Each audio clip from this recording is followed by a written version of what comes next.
reading today. Yeah, I would like to recognize the Rules Chair to answer that question. Senator Rabin.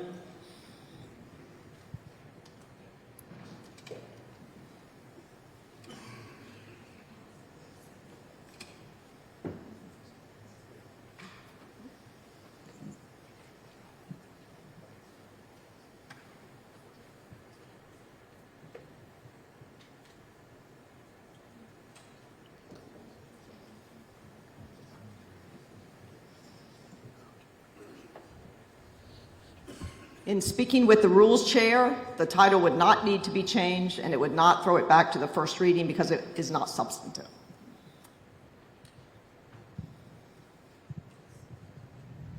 Senator Meyer, would you like to have further discussion or debate? Madam President, I'd like to I would ask if the Rules Chair would submit for a question. Senator Rabin, would you submit for a question? Yes, I submit. He submits. You may ask your question. Thank you. Senator Rabin, understanding the ruling that was just offered through the chair, I wonder if you could further explain why you think that this amendment is not substantive in requiring a name change to the bill. In that response, what I would say is that is my ruling, and I'm firm with that. If you would like to appeal that, we can appeal it to the body and have a vote. Madam President, may I ask a second question to the gentleman? Senator Rabin, do you yield for a second question? I do. He yields. You may ask. Thank you, Senator Rabin. I appreciate your guidance on the rules there, but are you willing to offer a justification for your ruling? I don't think that that's part of our rules. Thank you, Senator Rabin. Thank you, Madam President. Senator Batch, for what purpose do you rise? To ask Senator Daniel a question. Senator Daniel, do you yield for a yield. question? He yields. You may ask your question. Thank you, Senator. So just for clarification, the amendment that was run last week that failed would have actually increased the penalty for impersonating a law officer. Am I to read your amendment stating that it's not that you're adopting that as the law, you're asking for the Attorney General to basically do a review of who has actually been impersonated? That's correct. He's to consult with the AOC, the district attorneys, and law enforcement to determine whether this is actually a problem in our state and report back to the General Assembly. Okay. Follow up? You yield for a follow-up? Yield. He yields. You may ask. And so to be clear, you're still not of the position that we move forward with increasing the penalties for individuals who would actually impersonate a law enforcement officer, such as ICE, correct? I think that depends on the results of the study. Thank you. Is there further discussion or debate on Amendment 2? Hearing none. The question before the body is the adoption of Amendment 2 to Senate Bill 58. All in favor will vote aye. All opposed will vote no. 5 seconds will be allowed, and the clerk will record the vote.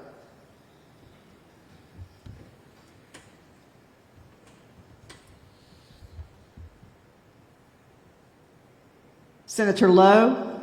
No. Senator Lowe, no. Senator Sanderson? Aye. Sanderson, aye. Senator McGinnis? Aye. McGinnis, aye. 29 having voted in the affirmative, 19 in the negative. The amendment number 2 is adopted, and we are back on the bill. Is there further discussion or debate on Senate Bill 58? Hearing none. The question before the Senate is the passage of Senate Bill 58 on its third reading. All in favor will vote aye. All opposed will vote no. 5 seconds will be allowed for voting, and the clerk will record the vote.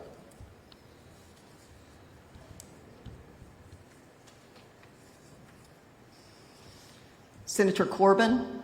Corbin, aye. 29 having voted in the affirmative, 19 in the negative. Senate Bill 58 passes its third reading and will be sent to the House with the amendment engrossed.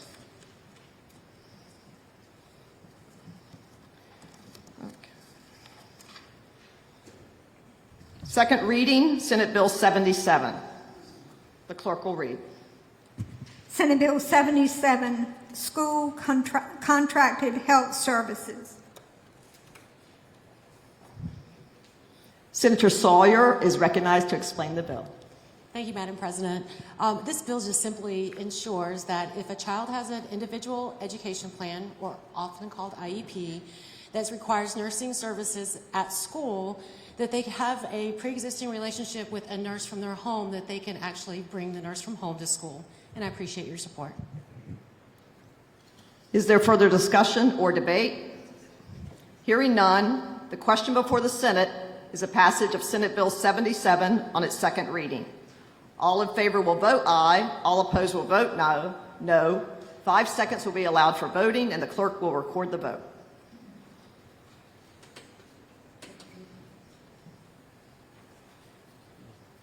"48 having voted the affirmative, 0 in the negative, Senate Bill 77 passes its second reading and, without objection, will be read a third time.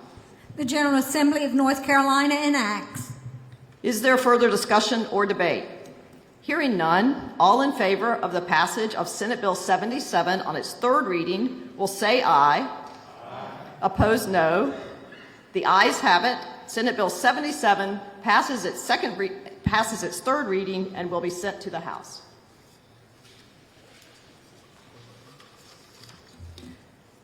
Second reading, Senate Bill 227.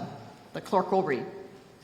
Senate Bill 227, eliminating DEI in public education. Senator Lee is recognized to explain the bill. Thank you, Madam President. What this bill does is it aims to prohibit public schools in North Carolina from promoting certain DEI initiatives that define as or are defined as divisive concepts or discriminatory practices. You can find those on page 2 of the bill.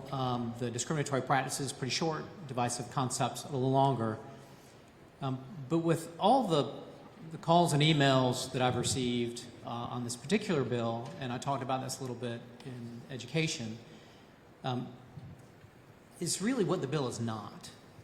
And so the bill is not a ban on teaching history or discussing past injustices. In fact, the bill specifically says otherwise. It's not a restriction on free speech.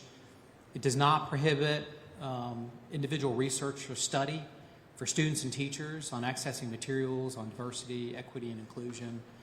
It doesn't eliminate all forms of professional development. It's really just those related to teaching the divisive concepts and discriminatory practices.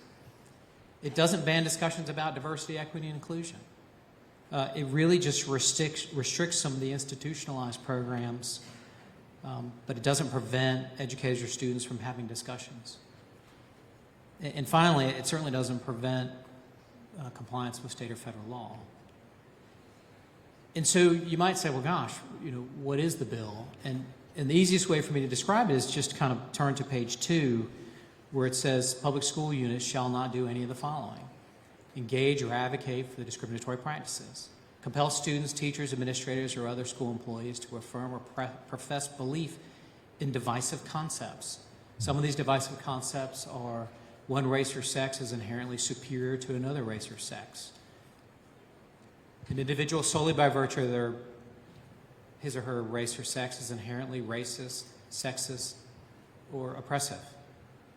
An individual solely by virtue of his or her race or sex bears responsibility for actions committed in the past by other members of the same race or sex.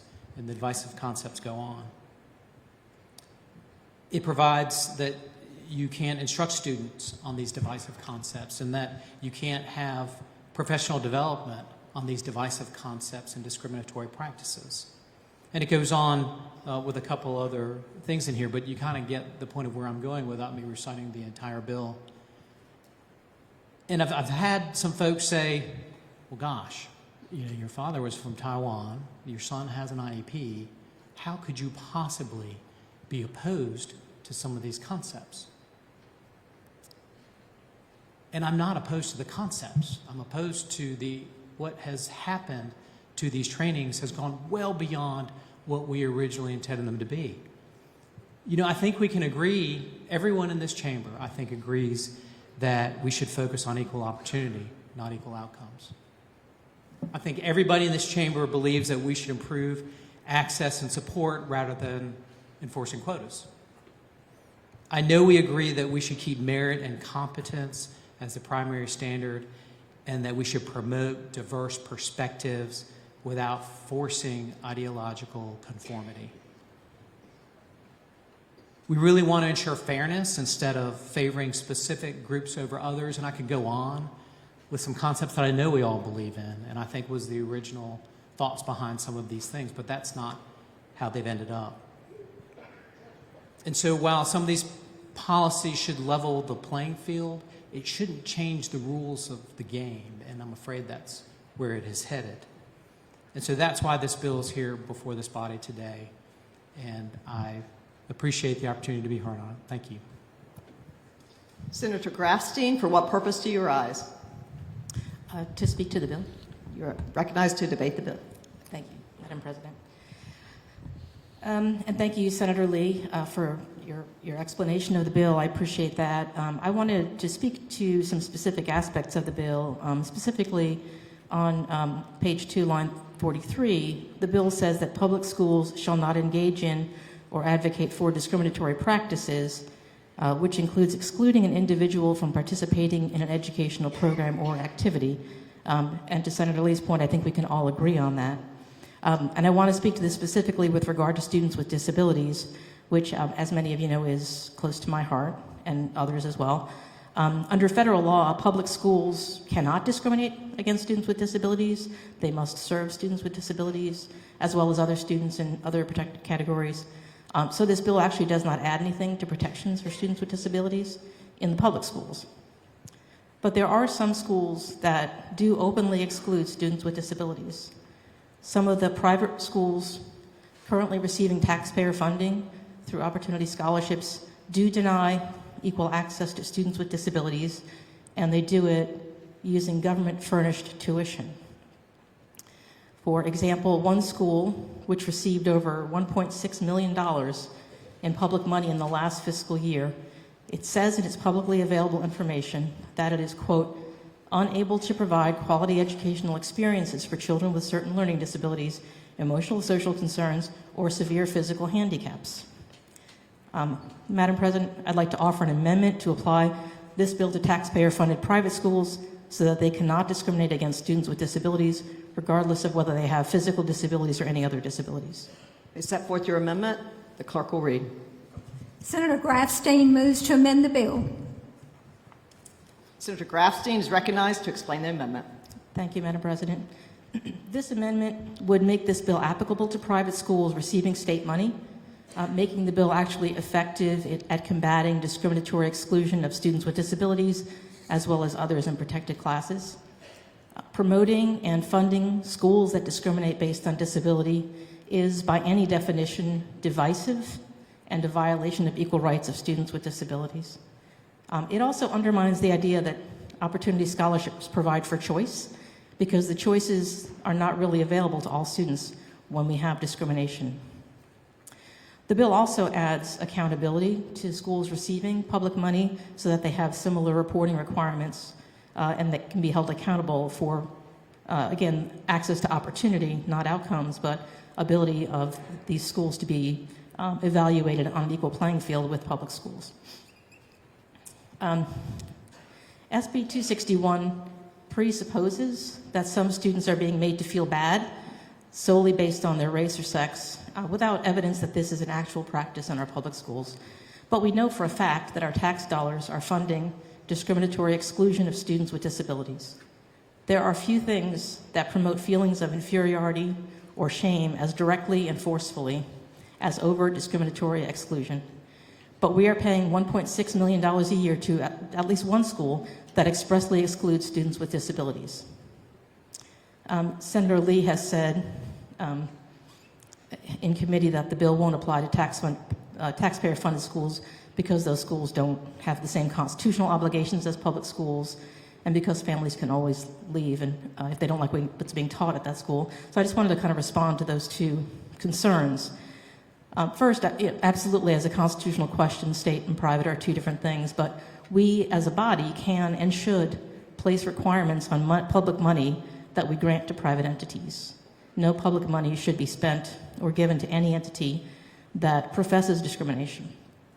So regardless of private schools not being subject to constitutional limits, once they accept state dollars, they absolutely should be subject to conditions that we can and should place upon them, including an insistence on non-discrimination. As to students being able to leave those schools, that argument sort of belies the stated purpose of the opportunity scholarships, that families should have a choice. But if a school won't take my child because of disabilities, then we really don't have a choice. So who gets to choose? Not the families of those students who are being excluded. The amendment also addresses some of the language problems in the bill, and I wanted to start with terminology. And I'll start with the terminology around inclusion, which I know is important to many people here, including myself and the bill sponsor. Inclusion matters. SB 21 prohibits the use of the words diversity, equity, and inclusion in naming an office or unit within a school system. And it's sort of stunning if you think about it. The bill is trying to erase these words from the vernacular. SB 261 tries to define DEI to mean certain divisive concepts instead of what it really means. What diversity, equity, and especially inclusion means is that kids with disabilities are not shoved off in a corner or segregated and treated as lesser humans. Inclusion is not a divisive concept, or it shouldn't be. But we can't say the word, and schools can't label their offices in a way that demonstrates the values of inclusion as well as diversity and equity. The amendment takes out the provision limiting the use of those words. So it would also be a step toward correcting that constitutional problem. But SB 261 also has unconstitutionally vague language about exactly what is prohibited. The so-called divisive concepts themselves are vague, as are issues around things like making people feel certain ways. I think it was Eleanor Roosevelt, I'm going off the cuff here, so don't quote me, but I think it was Eleanor Roosevelt who said, "No one can make you feel inferior without your permission." Senator Lee pointed out that his intent is that we don't want to enforce ideological conformity, but limiting what people can say, what concepts they can consider, what language they can use to label, whether they have to parse their words in case somebody might feel bad about what's being said. These are enforcing ideological conformity, and these types of provisions have already failed in federal litigation because of their constitutional limitations, their violation of people's free speech. As I said, the amendment aims to remedy some of the defects in the bill, not all of them, but I would appreciate your support to do what we can to at least make those changes that I've specified. Thank you, Madam President. Senator Meyer, for what purpose do you rise? Thank you, Madam President. Pursuant to Senate Rule 29, I ask to be excused from all votes on Senate Bill 227 due to a professional conflict of interest. Thank you. And you've turned in the paperwork. Thank you. Senator Lee, for what purpose do you rise? Speak to the amendment. You have the floor to speak to the amendment. I didn't take notes, and there's a lot there, so I'm just going to go off the cuff. As far as diversity, equity, and inclusion, as I mentioned earlier, it's not that we're trying to erase diversity, equity, or inclusion. It's the moniker that has come about as a result of that by separating out as something else that's teaching things that are very, very different than what we originally contemplated. I can pick up, this that was given to me by an administrator from Creed. It's an educator toolkit. It says, the physical, emotional, and psychic costs of supremacist ideologies impact the identity and self-worth of black children as learners. It doesn't talk about any other race. It also says that this country is coming to a racial reckoning unlike any other in history. It has things in here about a racial identity and pride practice. The purpose of this practice is to counter out the negative impact of white supremacist and dominant thinking on the academic self-concept of black children. And so I don't think that is really the diversity, equity, and inclusion that was originally contemplated. And you talked about special needs students, near and dear to my heart, and every school district already has an exceptional student department. So when it comes to inclusion, every school system across the state and charter schools already are accommodating kids with special needs, IEPs, 504s. And so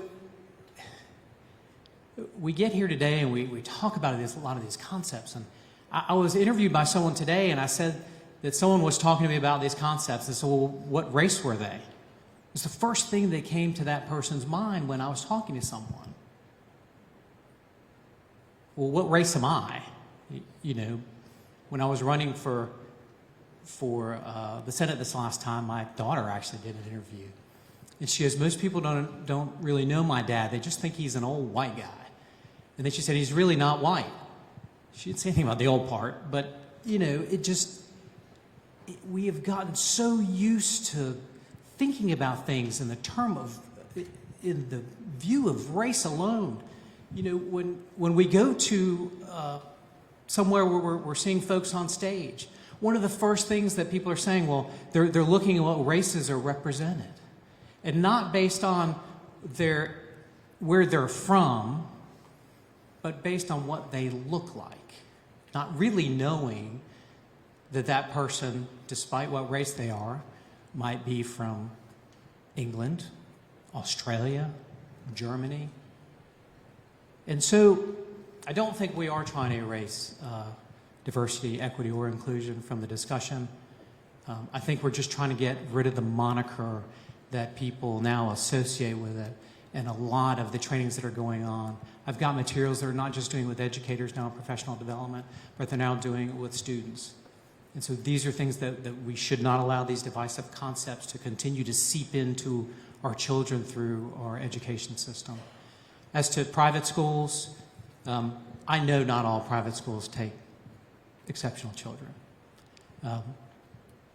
And not all private schools can accommodate exceptional children. But I would be happy to work with you on raising the Opportunity Scholarship to a level that we provide so that families can afford that rather than on the scaled system we're on right now. So thank you very much. I appreciate the opportunity to be heard on the amendment. Senator Overcash, for what purpose do you rise? Send forth a substitute amendment. Send forth your amendment.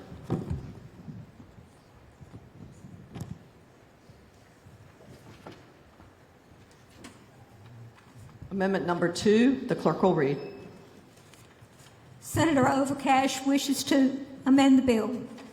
Senator Overcash is recognized to explain the amendment. Thank you, Madam President. Ladies and gentlemen, this substitute amendment will make it expressly clear that this bill shall not be construed to limit single-sex schools, educational programs, or activities operated in compliance with state or federal law. Is there discussion or debate on the amendment number 2? Hearing none, the question before the body is the adoption of amendment number 2 to Senate Bill 227. All in favor will vote aye, opposed no. 5 seconds will be allowed for the vote, and the clerk will record the vote.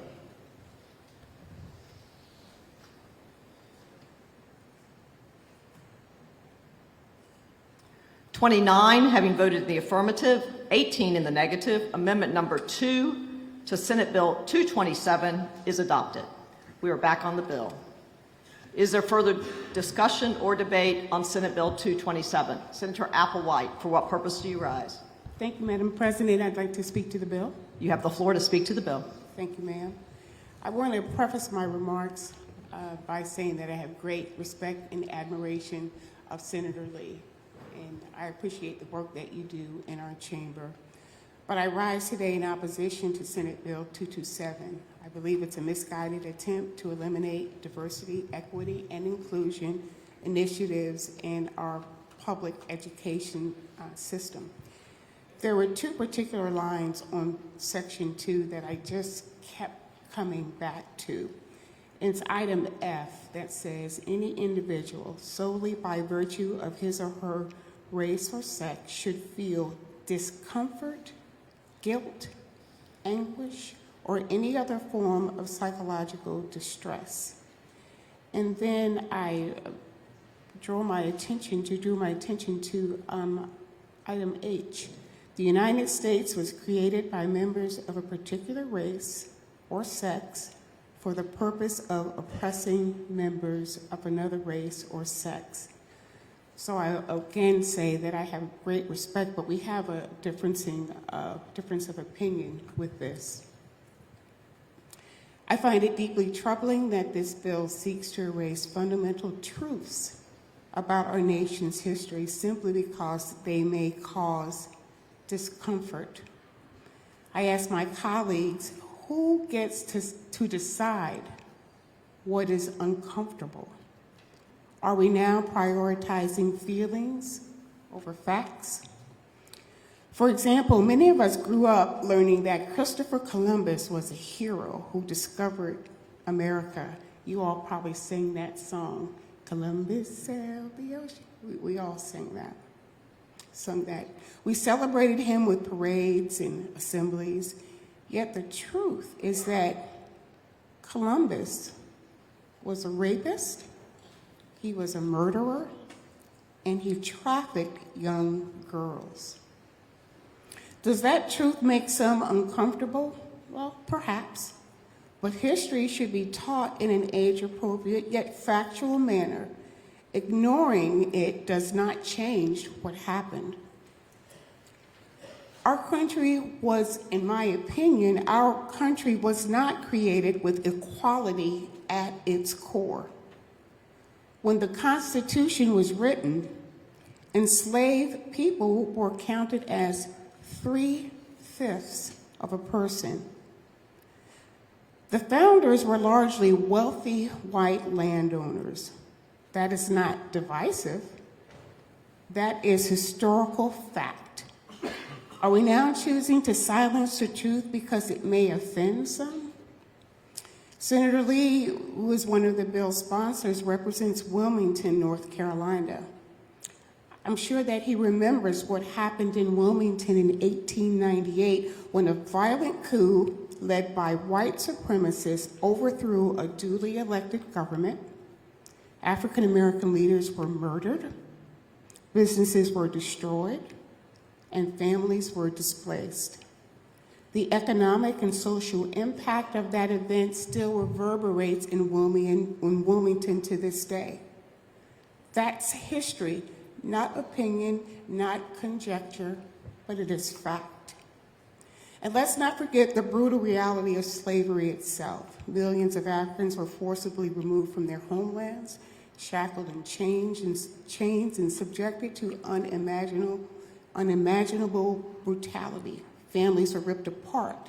Enslaved people were beaten, raped, and denied basic human rights for generations. After the Civil War ended, those same communities endured the systemic oppression of Jim Crow laws, a system deliberately designed to maintain racial inequality. Many white Americans today feel that they are possibly being unfairly blamed for the sins of their fathers. I understand that frustration, and I agree that that is not fair. But what is fair and what is just is acknowledging the centuries of oppression that have shaped this nation and committing ourselves to changing the system. Madam President. For what purpose do you rise, Senator Hanning? I believe my good friend, Senator Applewhite, is not debating the bill. She's giving us a history lesson. Thank you. Madam President, I am actually debating what can be taught in schools, and history is taught in schools. My focus is who gets to decide what makes people uncomfortable, and clearly this must make him uncomfortable. Can I continue? Yes, please. Madam President. Yes. Senator Hanning, what Debate that purpose do you rise? response. I disagree with that. It does not make me uncomfortable at all. The bottom line is she's not debating the bill. She's giving us a history lesson. She can debate the bill without giving us a history lesson. Madam President, I will again insist that history is taught in schools, and my focus is who determines, as what is outlined in the bill, what makes people uncomfortable. That is what I'm speaking about. Okay. I think we understand that part, so let's... I'm nearing completion. Finish up. Thank you, ma'am. I ask this chamber, when did diversity become a bad thing? In Fayetteville, we have celebrated our diversity. Our community has earned the All-American City Award several times, largely because we embrace the rich diversity tied to Fort Bragg's military population. Diversity has never weakened our community, it's always made us stronger. And what about equity? Equity is about fairness. It's about ensuring that everyone has a fair shot at success, especially when we know systemic racism has disadvantaged some communities for generations. Finally, inclusion. Are we no longer committed to ensuring that everyone feels seen, everyone feels heard and valued in our democracy? Inclusion is what allows every American to believe they have a rightful place in our society. I fear that the very words diversity, equity, and inclusion have been reduced to an acronym that has lost its meaning. DEI is not some radical agenda. In fact, studies show that white women and Asian Americans have benefited the most from DEI programs, yet somehow Black people, poor people, and other marginalized communities have become the face of DEI, targeted as though these principles are dangerous or divisive. The reality is that diversity, equity, and inclusion are the very values that have made our country a beacon of hope for people around the world. These ideals have shaped America into a place where people of all backgrounds could aspire to build better lives. We want our children to be better than us. We want our children to know the truth about this country while striving to build a more perfect union. They have a heavy lift ahead of them because we have messed this up. But we cannot and should not deprive them of the truth just because it makes some uncomfortable. The bill mentions psychological damage. I believe our children are stronger than we give them credit for. Perhaps they can teach us something about resilience and hope. I'd like to close with a story. I'd recently invited some guests to my home, and above my fireplace is a picture of Ruby Bridges surrounded by federal officers as she walked into her school. For those who may not know, Ruby Bridges was just a 6-year-old when she was integrated in an all-white elementary school in Louisiana in 1960. Imagine the courage that took. Imagine the fear that she must have felt walking past angry mobs just to go to the school. One of my guests, the children's a young white girl in about the 5th grade, noticed the picture and excitedly exclaimed, "I know who that is. That's Ruby Bridges." I asked her how she knew that, and she told me she had researched Ruby Bridges for a school project during Black History Month. She went on to say how glad she was that all children can go to school together now and that she has friends of every race and color. There was no guilt, no shame, just gratitude for progress. I'm almost done. You see, we are underestimating the understanding of our children. They inherently know the difference between right and wrong. They're not burdened with guilt. They're inspired by hope. And I believe they are prepared to lead us forward if only we are brave enough to tell them the truth. As author and historian James Baldwin once said, "Not everything that is faced can be changed, but nothing can be changed unless it's faced." Let us face the truth, no matter how uncomfortable, and commit ourselves to building a more perfect union that our children deserve. Thank you, Madam President. A leave of absence is requested and without objection is granted to Senator Daniel. Senator Lee, for what purpose do you rise? To speak a second time on the bill. You have the floor. Senator Applewhite, thank you. I think we probably agree on a lot more than we disagree on. 1898 can and should be taught in our schools.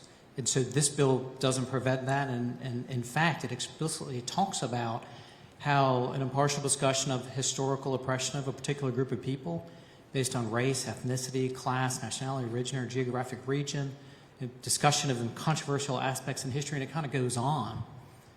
What is prohibited by this bill is for a teacher tomorrow to teach 1898 and tell a white child that they should feel anguish over that, or that white child should feel psychological distress.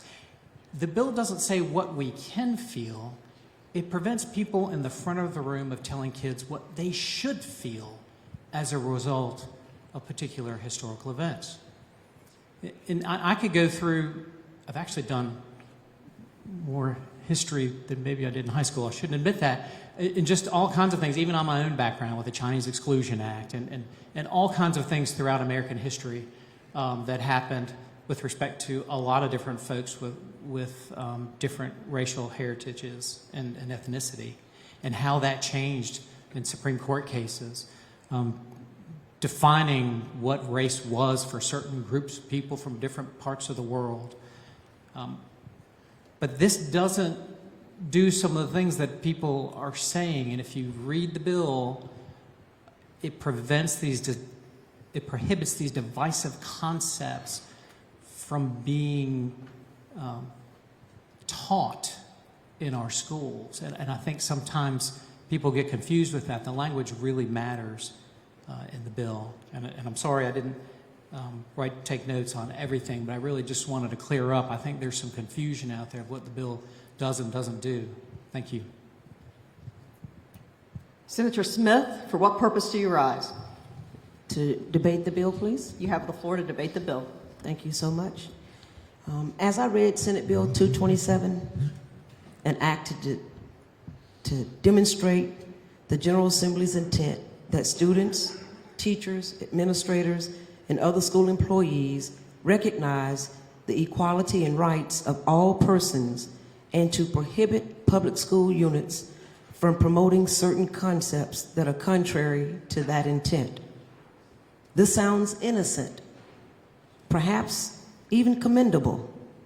If anything, I might say it sounds late to the party. The Civil Rights Act was passed in 1964. We cemented equal rights for different groups in our society decades ago. But then I kept reading. The preamble says that so-called DEI programs promote a worldview that demands people, especially young students, to judge others based on their race, sex, or other factors, and attack true diversity of thought, stifle opportunity, and stoke division. We don't want anyone, no matter their age, to judge anyone else based on their race, sex, or anything else besides their actions. We never want to attack any kind of diversity. We want to create more opportunities for people. We want to bring people together in unity. The last time I checked, DEI stood for diversity, equity, and inclusion. How did DEI become associated with attacking diversity, stifling opportunity, or stoking division? So then I kept reading. The crux of this bill prohibits engaging, promoting, professing, or instructing on what the sponsors refer to as discriminatory practices and divisive concepts. Section 2 of this bill has 12 concepts listed as being divisive. 8 of those 12 listed specifically mention race and sex, or races and sexes. So according to this bill, diversity, equity, and inclusion, discrimination, or divisiveness are anything having to do with race or sex, specifically black people and women. But that isn't too surprising to me.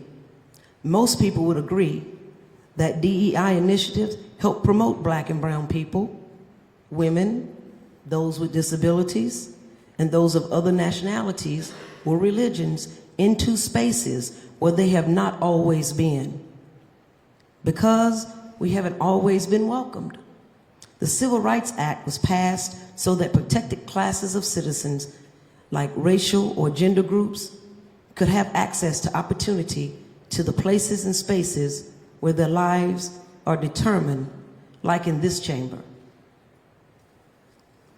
Monumental legislation, like the American with Disability Act, the Voting Rights Act, the Elementary and Secondary Education Act, and decisions made in our court system, like Brown versus the Board of Education, got us here. DEI has always been about providing a hand up to people at the bottom.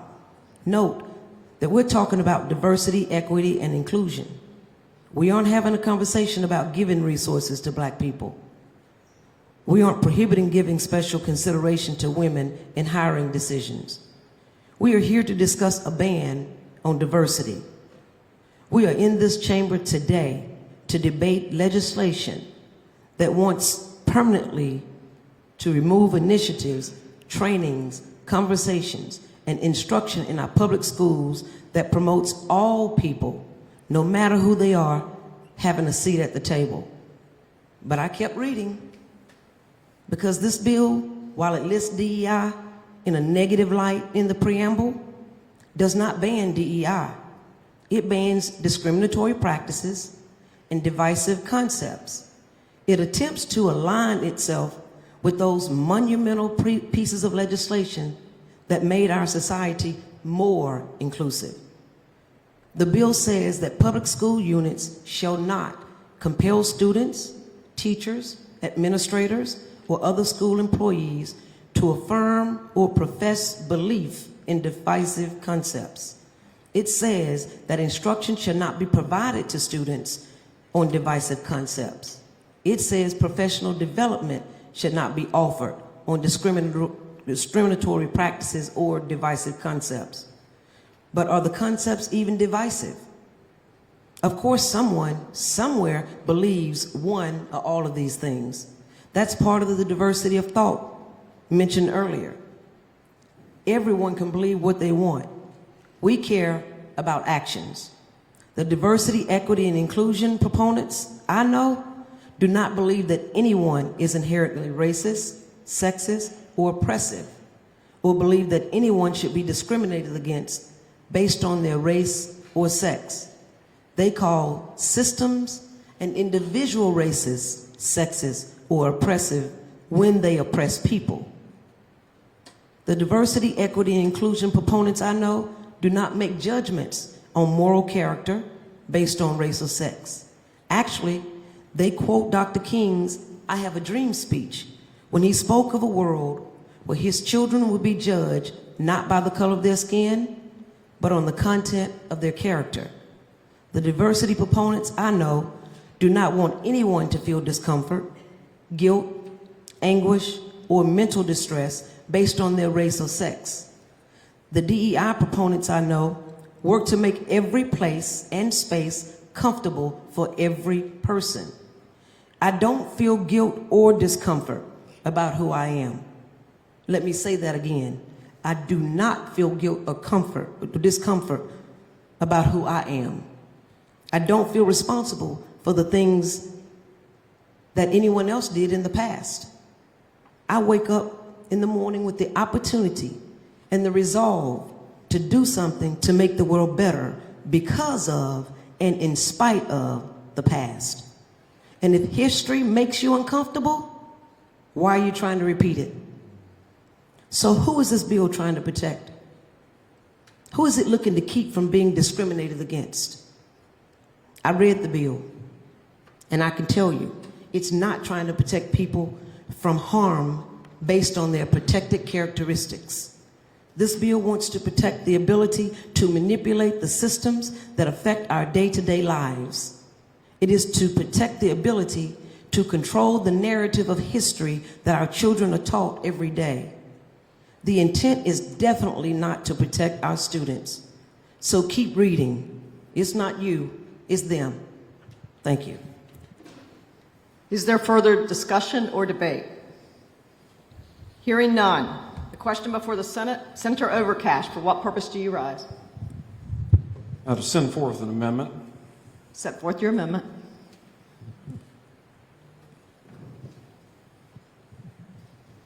The clerk will read. Senator Overcash moves to amend the bill. Senator Overcash is recognized to explain the amendment. Thank you, Madam President. Ladies and gentlemen, this amendment will clarify that local school boards shall be required to adopt policies for both employees and student conduct that prohibits discrimination based on any individual's protected class, and that includes instances of anti-Semitism, and we've defined that based on the Shalom Act that we passed last session. Thank you. Is there discussion or debate on Amendment 3? Senator Grafstein, for what purpose do you rise? To ask the amendment sponsor a question. Senator Overcash, do you yield for a question? I do. He yields. You may ask your question. Thank you, Senator Overcash. I've taken to trying to read the amendments before we vote on them, so if I could just kind of ask you to walk through. You're saying this is changing the rules to require school systems to have policies governing the conduct of employees that prohibit discrimination. Are there not already such policies in place? It's a clarifying amendment. So, follow-up Do question? you have a follow-up? Do you yield for a follow-up? Sure. You may ask your follow-up. So it's a clarifying amendment in the sense that it's already the law, and I believe in the Shalom Act also covers anti-Semitism and the conduct of anti-Semitism. In other words, the bill doesn't actually change present law.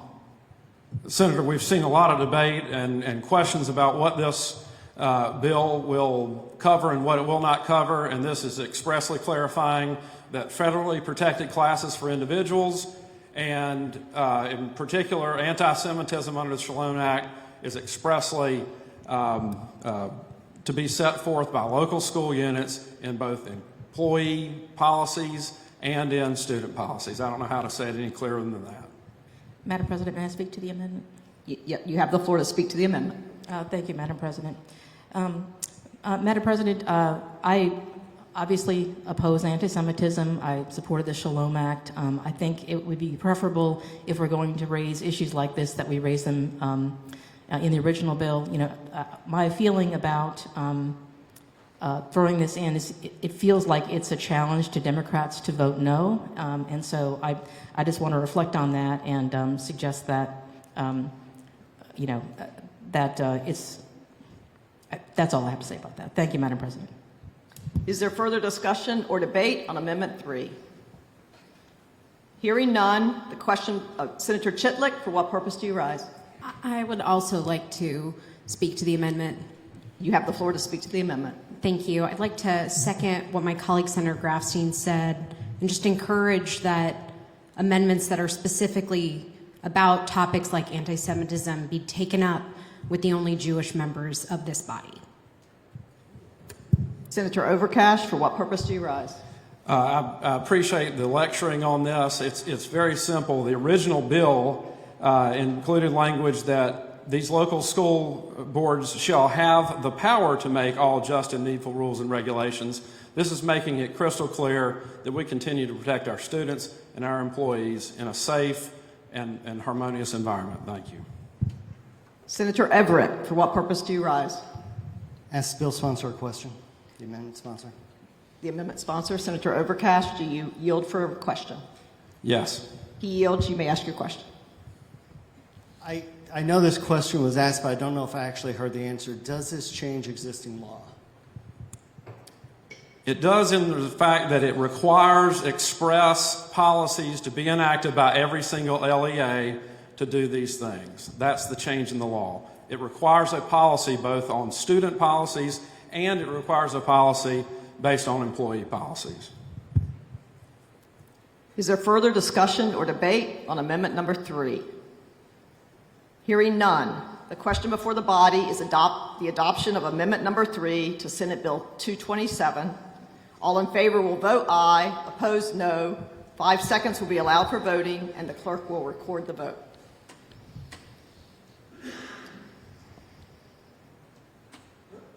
Senator Lowe, aye. 46 having voted in the affirmative, 0 in the negative. Amendment number 3 is adopted, and we are back on the bill. Is there further discussion or debate for Senate Bill 227? Senator Lee? To speak one more time on the bill. Point of order, Madam President. I believe Senator Lee has spoken. I love listening to Senator Lee, but I believe he's spoken twice on the bill in addition to introducing it.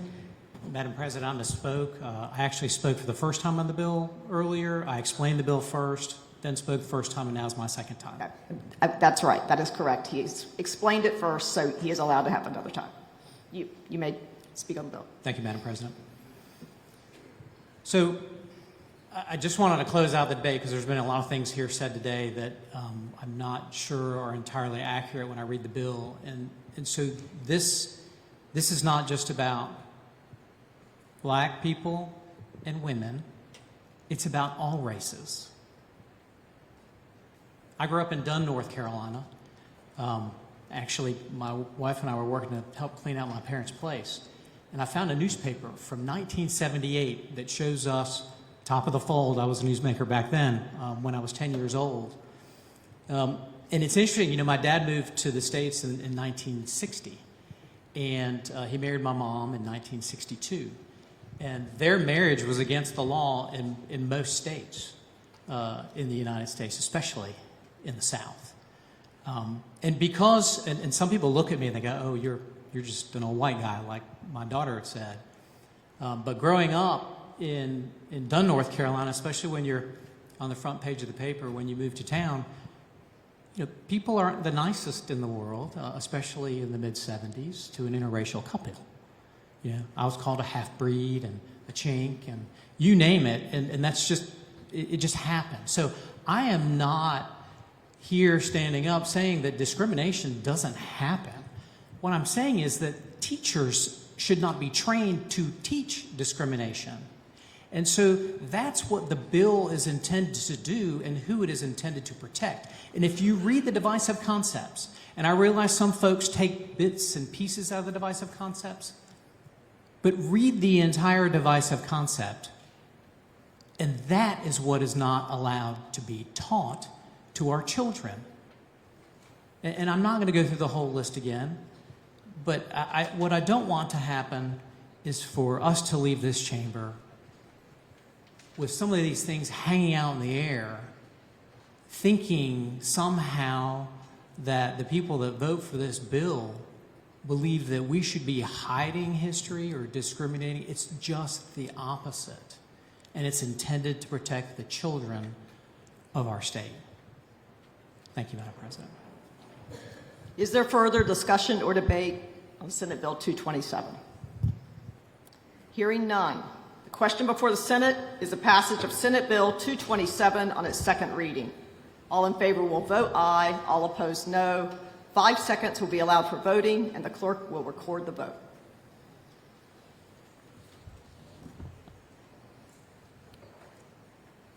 "28 having voted in the affirmative, 18 in the negative. Senate Bill 227 passes its second reading and, without objection, will be read a third time. The General Assembly of North Carolina enacts. Is there further discussion or debate? Hearing none, all in favor of the passage of Senate Bill 227 on its third reading will say aye. Aye. Opposed, no. The ayes have it. Senate Bill 227 passes its third reading, and with the amendments engrossed, will be sent to the House.